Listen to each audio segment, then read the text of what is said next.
এর বাণী শোনাতেন, তাদের আত্মাটা কিন্তু পরিষ্কার ছিল।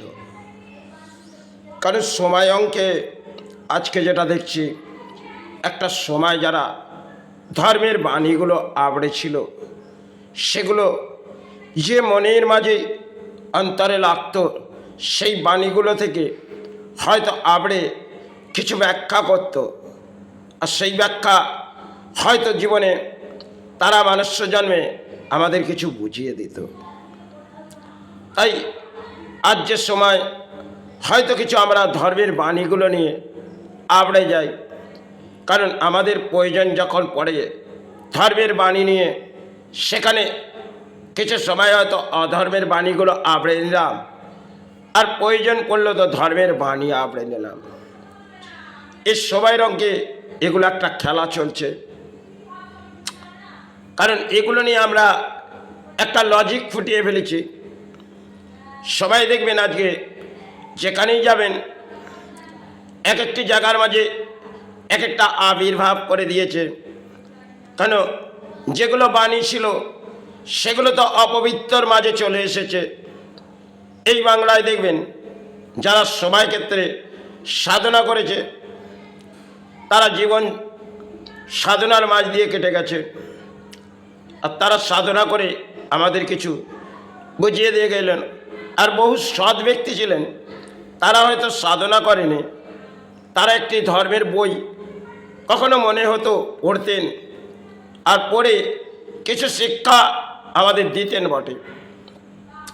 কারণ সময় অঙ্কে এগুলো ছিল আজ থেকে 50 বছর আগে। এখন বর্তমান সময় যেটা, এটা নতুন একটা ইন্টারনেটের যুগ, আর আমাদের যুগের মধ্যে সোশ্যাল যেন একটা মিডিয়া ছড়াচ্ছে, সেখানে বাণী কিছু আবড়ে দিল। বহু মানুষ ভাবলো, আরে সে বাণীটি উনি দিলেন, তাতে ভক্তি শ্রদ্ধার মাঝে দিল, কিন্তু তার আত্মাটা অপবিত্র হয়ে গেছে। কারণ আত্মার মধ্যে একটা সময়, যেগুলো আমি দেখেছি, তাদের যে সৎকর্মের ব্যাখ্যাগুলো ছিল, সেগুলো আজ হয়তো আমাদের মধ্যে নেই। কারণ আমাদের মধ্যে আছে অর্থ, আর তাদের মধ্যে এতটা অর্থের লোভ লালসা ছিল না। তারা মনোবৃত্তি নিয়ে আমাদের কখনো বুঝিয়ে দিতেন। কারণ যখন দেখবেন কোনো সন্তান কোনো ঘরে জন্মগ্রহণ করলেন, তারা বুঝে উঠতেন যে সৎকর্ম নিয়ে কেউ একজন আসছে। তাদের এই বোধ শক্তি ছিল। আজকে আমাদের এই যুগে যে চলছে একটা, এটাও কলির একটা অংশে, সেখানে ভেঙে পড়েছে বাংলা। হয়তো ধর্মের মাঝে জেগে পড়েছে রাজনীতি। তাহলে অধর্মের যদি বলিগুলো নিয়ে সমাজে আবড়ানো যায়, আর কিছু দেখবে বিবেকানন্দর বাণীগুলো নিয়ে খেলা হয়। আজকের সমাজে যেরকম কিন্তু পুতুল নিয়ে সমাজে বসিয়ে খেলা হচ্ছে। কেন? দানপত্র দাও মানে মা দর্শন দেবে না, এখানে মাকে বসিয়ে রেখেছি, এই ঘোড়ার মাঝে দান দাও, দেখবে রাত কাটতে না কাটতে তোমার ঘরে মা অর্থ পৌঁছে দেবে। এগুলো একটা লজিক। এগুলো সোশ্যাল মিডিয়ায় দেখবেন ফুটে আসছে। একটা সময় হয়তো আমাদের পূর্বজন্মের যারা এসেছিলেন, তারা আমাদের কিছু বুঝিয়ে দিয়ে গেলেন যে দেখো, সৎ কর্ম নিয়ে বেঁচে থাকো, অসৎ কর্মে কিন্তু কলিতে দণ্ড তোমায় একটা সময় পেতে হবে।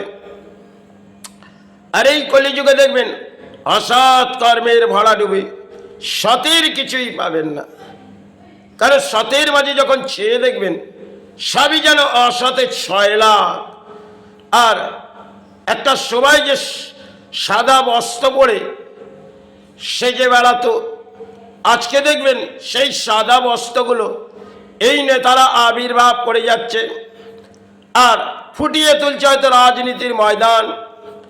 সেখানে জনগণ ভাবছে, আরে যখন তিনি সৎ বস্ত্র ধারণ করেছে, তাহলে তিনি তো সৎ হবে। কারণ যখন সাদা বস্ত্রটা একটা পবিত্র বস্ত্র, সেই বস্ত্রটা নিয়ে আজকে বেরিয়ে পড়লে মাঠের মাঝে, সেখানে দেখলেন কোনো খেলা খেলবো, কি খেলা? রাজনীতির খেলা। তাহলে জনগণ আমাকে সাহারা দেখবে। এটাই চলছে হয়তো বাংলার তাই এই বাংলার তো মেরুদণ্ড ভেঙেই গেছে। এখানে ধর্ম করেও জাগবে না, আর কর্ম বলে তো বাংলায় চলে গেছে, এসে গেছে রাজনীতির ম্যাচ। তাতেই জনগণ আবড়ে যাচ্ছে। যদি এতে সাহারা আছে, এই রাজনীতির মাঝে যদি ধর্ম সাহারা আছে আর কর্ম সাহারা আছে, তাতেই গড়ে যান। খেতো নতুন কিছু আসবে, ফিরে আসবে না বাংলার মাঝে। এসে যায় তো জনজোয়ার রাজনীতির ম্যাচ, তাতেই ভেসে যান।